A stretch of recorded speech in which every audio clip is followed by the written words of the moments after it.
New videos every day. Hi, you're back with Anna Miller and John Breeding for part 3. And John, you're going to kind of take us through my story a little bit here. Yeah. So I'll hand over to you. So we've just been talking about, or Anna's been sharing a little bit about some of the extreme states of mind and the deep, dark depression and the wild excitability that got her in trouble in some ways. And so in my mind, it raises a couple of questions. You know, it says, if this is not really just a biologically based, genetically based brain disease, you know, which we don't think it is, we don't see the world that way, then what is it? What is the dynamic that's going on here, right? And the other part, though, is how did she get through it? You know, how did she get out of those extreme states and the consequences of all that, right?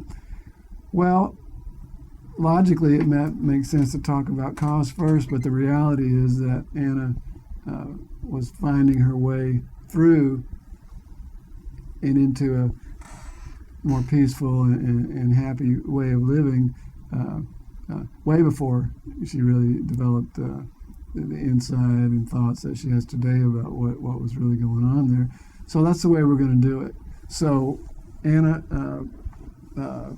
you know, we find you in the hospital in San Francisco. You know, we find you, you know, having these periods of really struggling and not being able to function, other periods of feeling like you're on top of the world and great, and but still not handling your life very well.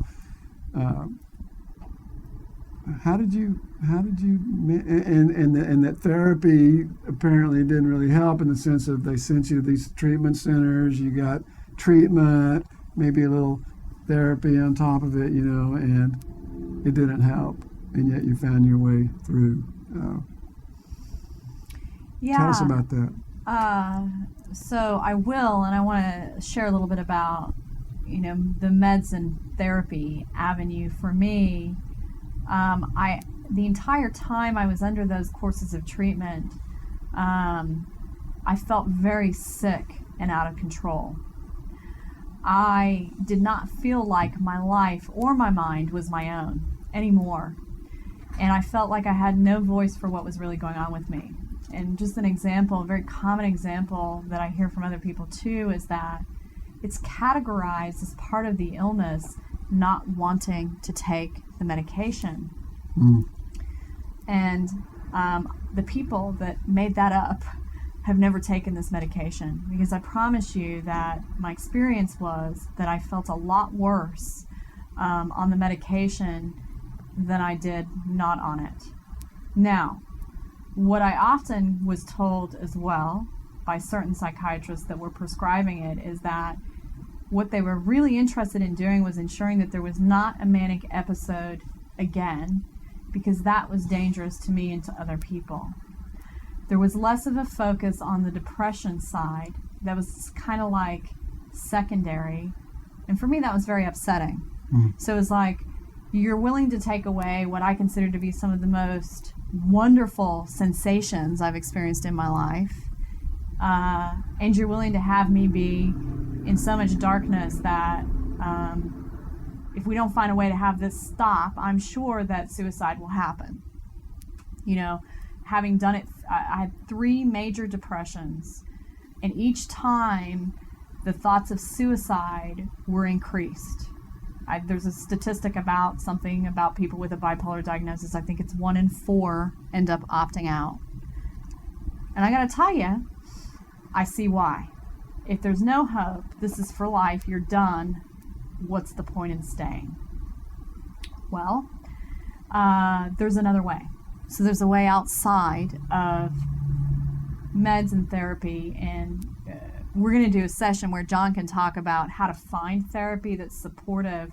I really struggled. I never trusted the therapists that were assigned to work with me. They were never my choice, and I always felt there was an ulterior motive.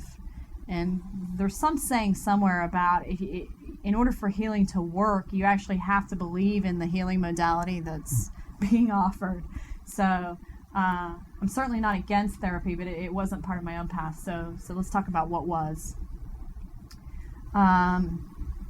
Transformation comes very fast, and healing comes in stages, and it's in hindsight that you can see what those stages are.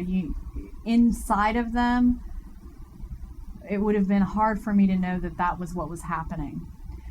So the very first I would say that everything I'm about to say falls under a wide category that I would say is called self-care.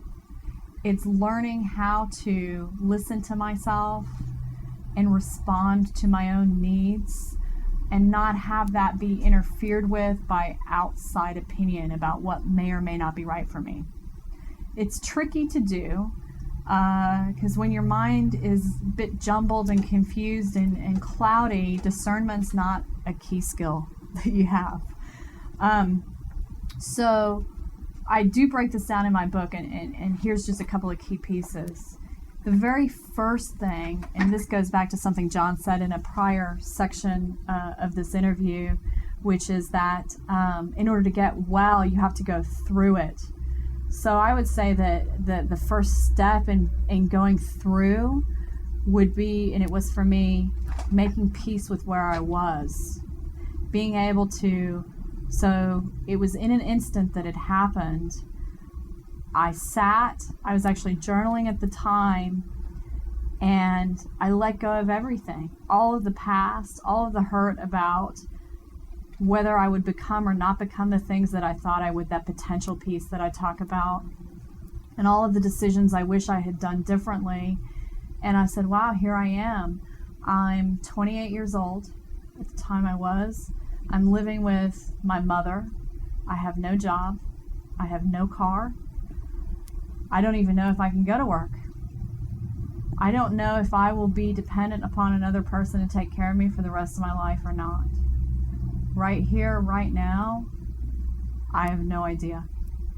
And I came to that place and just was able to, when I did that, when I was able to say those things as they were, the facts as they were, I could take a breath with that and start again. Sounds a bit corny, but that's kind of how it happened. Mm. Well, that's certainly my understanding of that the first law of transformation is acceptance. Yeah. And it's a very deep and profound and humbling kind of experience oftentimes, but that things don't really change and heal until they're fully accepted for what they are, and so somehow through the ordeals, and fortunately you had a safe haven, that's a real key. That's one of the big problems within the society, is that genuine asylum, in the sense of a really safe, protected space, is unavailable for people. So at least you had that, you had your mother's home that you could stay in, and it was safe. And then there you were able to, at that point, and the point is unpredictable, but it shows up, where you were able to kind of look and accept, and which basically is about opening your heart and letting go of judgment, letting go of resistance, letting go of fighting, and just accepting this is where I'm at. And that's always really the real starting point, isn't it? Yeah. I'll share one more piece that's really coupled with that. It maybe comes right on the heels of it. It's a big one to unpack, and I'm going to make it, it's going to sound like a short thing in this statement, is that choosing to take 100% responsibility for my life. Now, what that means to me is that in the moments of choosing a path towards something different, no one else could be at fault for what had happened. I couldn't spend time even thinking about those things. Whether they were true or not, it was irrelevant to getting a clear path to go forward. And being 100% responsible meant that I was claiming my power back. It was no longer this notion that because of my genetics, I had a mental illness. Because of my life experience, I was doomed. None of those things applied. The moment I was able to take 100% responsibility, said another way, you can say that I could now actually respond to the conditions and circumstances of my life in a way that was meaningful, helpful, uplifting for me to do something. So important, and mostly people find that piece a bit challenging.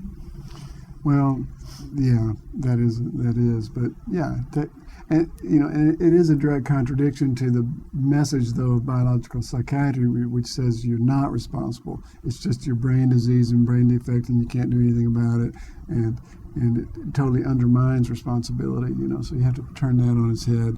And one thing that I remember from your book, that keeps coming back for me is that year or so where you found that supportive group that was involved in personal growth and transformation, and they had a program. This was called neurolinguistic programming. They had a curriculum, but a big part of it for you was the curriculum was really fairly irrelevant in this, but it sounded like, in the sense that there was this support group where you could go, and they believed in you and supported you, and you could go and just cry all day or whatever, and not be judged, not be freaked out that was mental illness, not be whatever, but in other words, go through these pretty significant and extended kind of emotional healing kind of experiences, where you really get to release a lot of the distress and tension and trauma that you've been through, and it took quite a while, but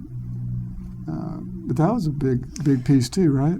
Oh, huge. That speaks to the environmental, the asylum, Mm-hmm. real asylum that people need. So my mom's home was safe in the fact that I wasn't going to get run over by a bus living there, and I was going to get to eat.